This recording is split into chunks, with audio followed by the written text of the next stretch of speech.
lies in wait amidst your dreams, where nothing is ever how it seems. It is a portal to a terrifying world beyond the doorway to nightmare.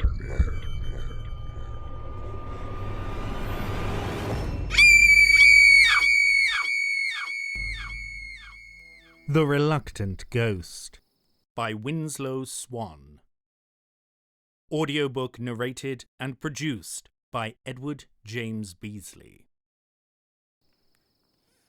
If there is one thing that I really hate, it's the fact that I'm a ghost. Permit me to introduce myself. My name is Melvin Theodore Scruggs, and until last December, I was very much part of the living and breathing human race. I just turned 50 years old, I had 2 ex-wives, 3 children, and several bartenders who were dependent on me.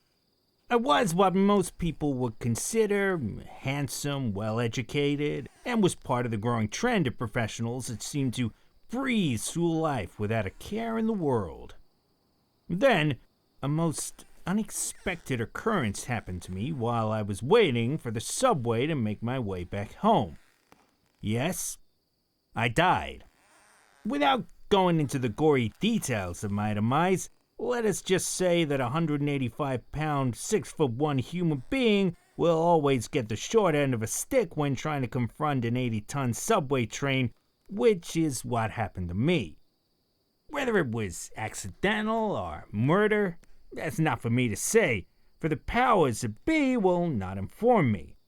So, there I was, standing on the platform 1 minute, and the next, I was sitting in a rather lavish office, looking at a tired old gentleman behind a desk, a file laying in front of him, making a strange ticking noise with his teeth. "Excuse me," I began, "but, I don't seem to know where I am." The old gentleman looked over the rim of his glasses, stared for a moment, and then went back to the file. I looked around the office. It's the same kind you might see where an attorney has made a lot of money by suing the major pharmaceutical companies. The walls were lined with an oak finish, and there seemed to be no ceiling, or at least I couldn't see one. Several lamps lined the room and gave off a faint yellowish glow. "Excuse me," I said again, "but can you tell me what is going on? I was just waiting for my train to go home and then, well, I don't remember what happened." "You were killed," the old man said. Never looked up at me. What? Why, that's absurd," I said. "I couldn't be dead. I feel fine." "Only an after effect of the transformation," he said in a bored tone of voice. "Look here," I began. "Perhaps you don't know who I am." Tapping the file with his index finger, he said, "You are Mr. Melvin Theodore Scruggs, late of New York City." "All right, fine. Now that you know me, exactly who or what are you?" I asked. He leaned back in his chair, folded his hands into his lap, and said, "I am Mr. Bartholomew, Vincent Bartholomew, and I have been designated as your temporary duty officer." Now, this had to be some sort of drug-induced dream or something. "What do you mean, duty officer? Look here, if I'm dead, and I don't feel like I am, then where are the pearly gates and the angels? Where is the final resting place and the mansions?" I asked him incredulously. "Oh, please, Mr. Scruggs, if you don't mind. I don't have all day," he said, ignoring the questions.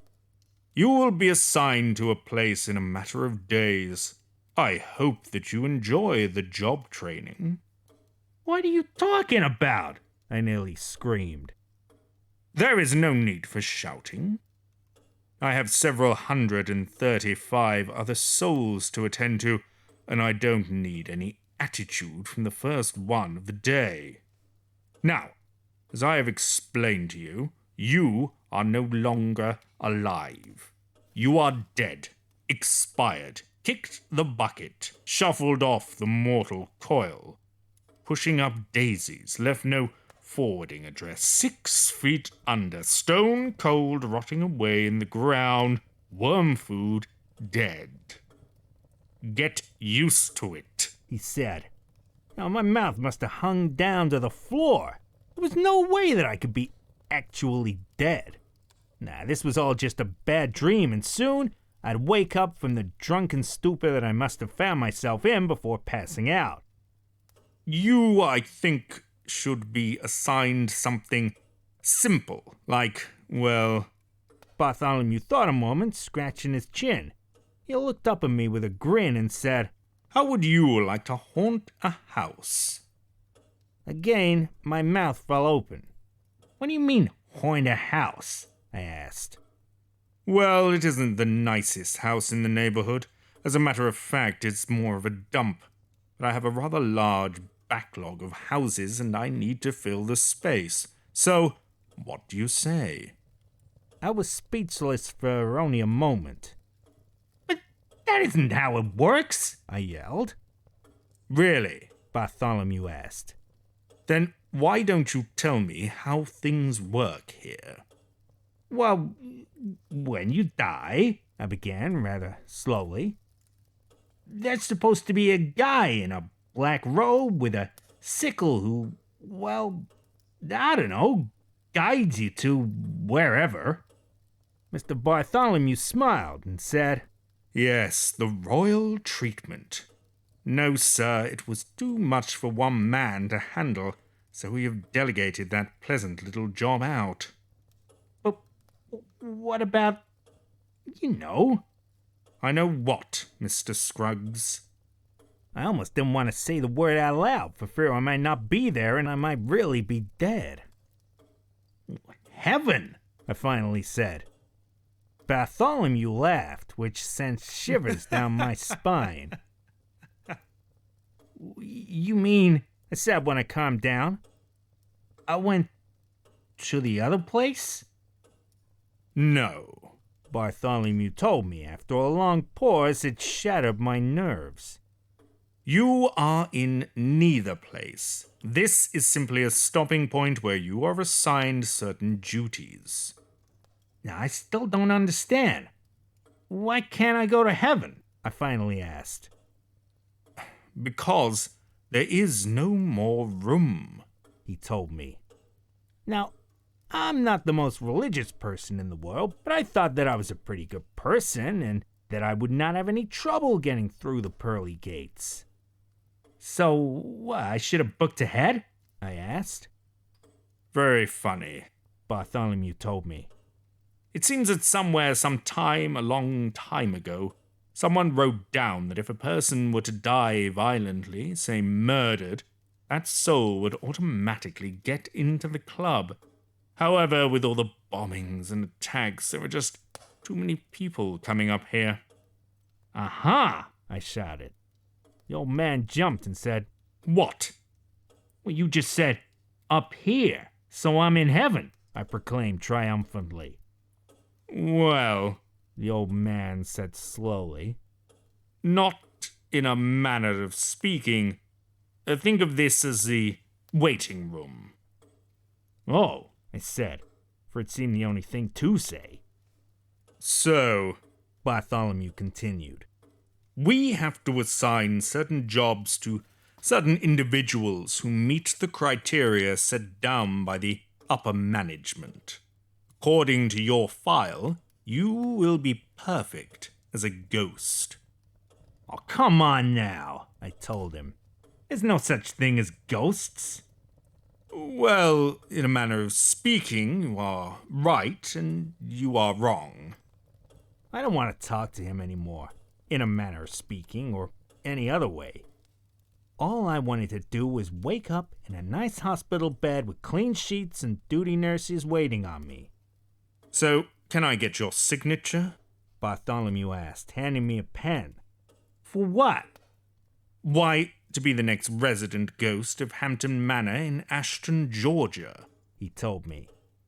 I only sat there. Would you please explain to me? I began. what a New Yorker who was schooled at Harvard and Princeton would be doing haunting some manor house in the deep South. Semantics, Mr. Scruggs. We shall make a proper southern ghost of you. All you need is a little practice, he told me. Now just say, y'all. Beg your pardon? Did you actually want me to use that southern term? I asked. Oh, please bear with me and just say, y'all. I took in a deep breath, let it out slowly, and uttered the horrid word. It sounded just like a born and bred New Yorker trying to imitate a good old Southern boy and felt like an idiot. Very good, Mr. Scruggs, the old man told me. Now, we shall get you to wardrobe and have you decked out in the finest Confederate Army uniform that you ever saw. Now, I'm sorry, and please forgive my rudeness, but just what the hell are you talking about? I asked. The lights along the walls dimmed to almost total darkness. There was a strange odor in the air, and I thought I caught a whiff of smoke from somewhere behind me. If you don't mind, we really don't like using that particular word up here, Mr. Bartholomew told me. If you must, please refrain from all language.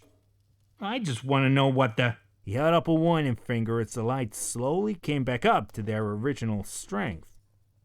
My face must have looked like a lost puppy when I whined, "Tell me what's going on." Mr. Bartholomew smiled and stood up. The Hampton Manor was constructed prior to the Civil War and was owned by a Carl Hampton. He spent his entire fortune building the house for his wife, rather a shrew of a woman who took advantage of her station in life as well as her husband. When she told him that the house, a rather large palatial estate, was not good enough, he flung himself off the roof, hitting her full force. They both died. Tragic, really. Oh yeah, tragic, I agreed.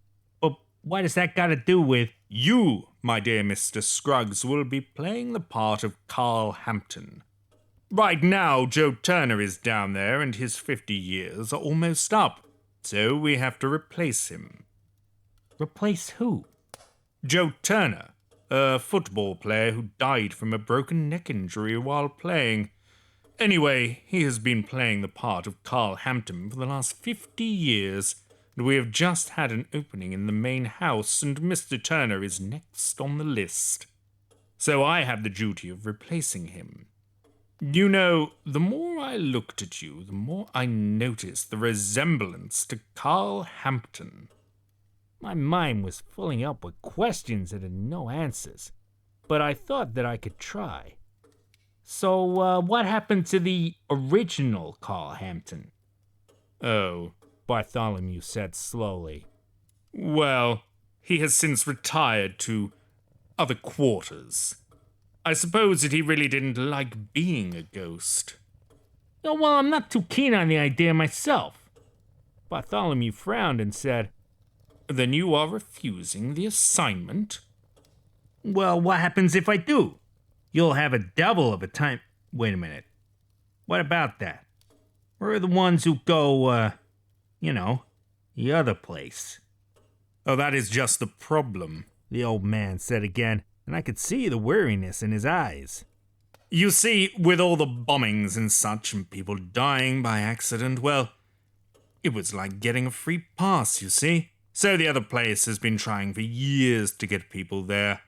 Oh, there was the rock and roll music, the movies, the television shows, Drew Carey. Hey, what do you mean? Have you seen the game show now? Pathetic. However, it was worth a shot to the man in the red suit anyway. So, if you refuse the assignment, or maybe screw up, you could very well find yourself in that terrible, awful place, he told me with a rather sadistic grin. My shoulders slumped down and I stood up. I followed him down to the wardrobe department and was fitted for a genuine Confederate Army soldier uniform, complete with sash and sword. There was even a musket. The manor really isn't that bad. Oh, it could use some paint and a good dusting. Most of the time I sit around and draw pictures in the dust with the sword.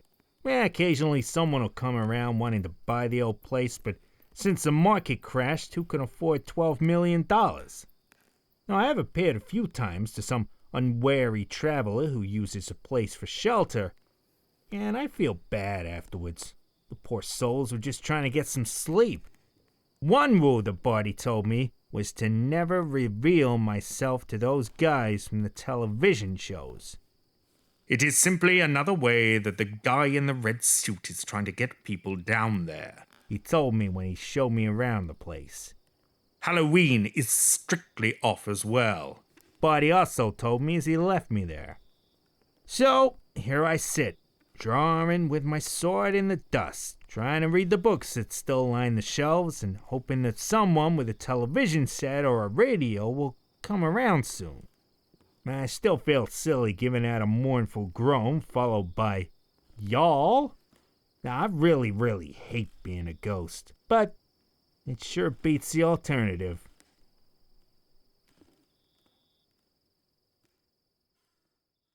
Epilogue.